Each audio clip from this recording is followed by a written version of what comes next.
আবার যদি পুড়িয়ে খাওয়া হয় আমার রান্না হয়। এখানে তো শাল পাতার বালাই নেই, দেখতেই পাইনি। কলা পাতা দিয়ে পুড়াতে হবে।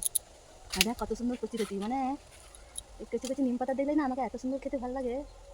আবার নিম বেগুন ছোটো ছোট্ট আলু দিয়ে ভেজে খেলে আরও সুন্দর লাগে। বেশি ভাবো না, ছোট্ট গাছ না, একটু ডাকা ভেজে ভেঙে যায়। বাবা রে, এখান থেকে তুলে নিচ্ছি দুটো বেটে। হাত পুরা কদিন কিতা লাগবে তার ঠিক নেই। সিলে আর বাটন বেটে আর খাওয়া যাবে না। কবে থেকে বলছি কচি নিম পাতা নিয়ে আসো তো সবার। বসন্তকালে তো বিশেষ করে খাওয়া দরকার। তোর মাথার উপরে পড়েনি কাটাকাটি।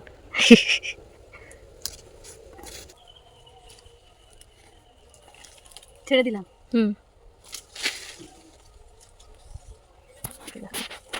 কত সুন্দর কচি কচি পাতা দেখেই আমাকে কাঁচা চিবাতে খেতে ইচ্ছে করছে। তারপরে খুব ভালো লাগে, উপকারিতা অনেক। এটা একটা নতুন রেসিপি করবো। এইখানে কে কীরকম খাই করে জানি না, আমি ছোটোকাল থেকে দেখেছি আমার মাও ওই শাল পাতা দিয়ে কিছু মশলা টশলা দিয়ে পুড়াতো, সেইটার স্বাদ এখনও ভুলতে পারি না। এটা তো নিম বেগুনের ঘন্ট, আলু দিয়ে ভাজা, এরকম ধরনের খাওয়া হয়েছে। এটা একটা নতুন রেসিপি বানাবো।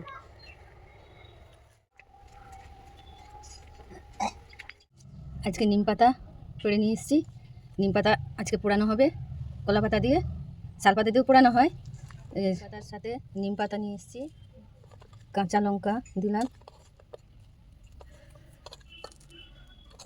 সবই কাঁচা দেব, আর পেঁয়াজ দিলাম,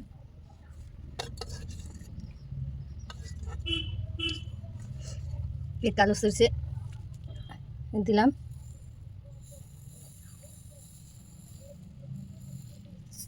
এবার এটাকে সিলে বেটে নেব। আমি কখন এই নিম পাতা বাটা খেয়েছিলাম, আমি যখন আইবড় ছিলাম। বিয়ে হওয়ার পর এখানে বেটে খাওয়াই হয়নি। এইটা আমার জন্মদাতা মায়ের রেসিপি, মানে ওকে দিয়েই ভাত খাওয়া হয়ে যাবে। আমার খুবই ভালো লাগে। মা যখন নিম পাতা বেটে পুড়াতো, এই নিম পাতা বাটা পুরো খেয়ে যেতাম স্কুলে, আর দারুণ লাগতো। আমার ছেলে তো নিম পাতা একদম পাতেই ফেলবে না, খাবেই না একদম। লবণটা আবার দিয়ে বাড়ছে।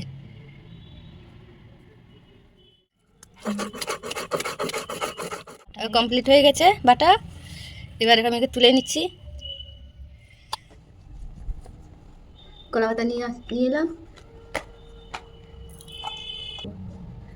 কলা পাতার উপরে বাটাটা দিয়ে দিব, দিয়ে তার উপরে মাখিয়ে দেবো তেল।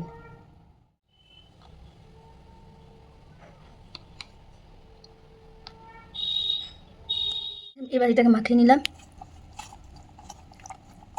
এবার মুড়িয়ে দিলাম।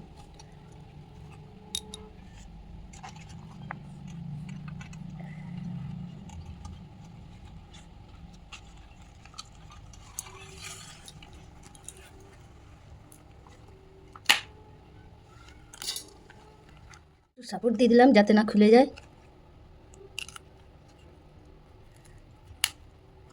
ভেঙে যাচ্ছে।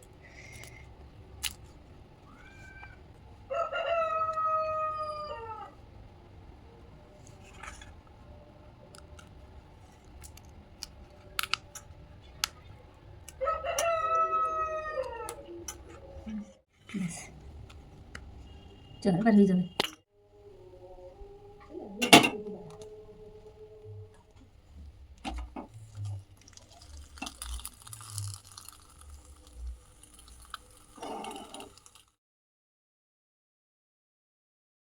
সাইড হয়ে গেছে, আর এক সাইড উঠিয়ে দিলাম। পাতা পোড়ানো হয়ে গেছে, দেখে ভেতরের কি পরিস্থিতি বের করে নি, না টেবিল পুরা নোংরা হবে। কেমন হয়েছে? গরম আছে এখন।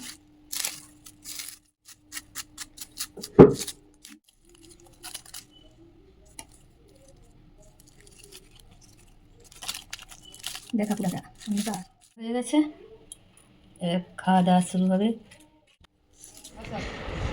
এরা খেয়ে বলো প্রথম ভাতে নিম পাতা পুরো খেয়ে বলো কেমন কেমন। তোমার সুগার আছে, তুমি নিতে পারো।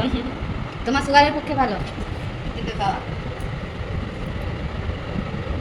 34 বছরের পর আমি নিম পাতা বেটেছি, আইবড় কালে এই পাতা খেয়েছিলাম।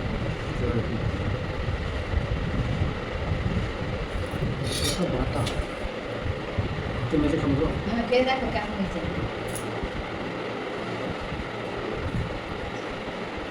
হুম, ঘুম বলে সুন্দর হবে। ভালো হয়েছে, খুব ভালো, আচ্ছা হয়ে যাবে। না, কে সুন্দর হয়েছে তো। নিম পাতার একটা অন্যরকম রেসিপি। হুম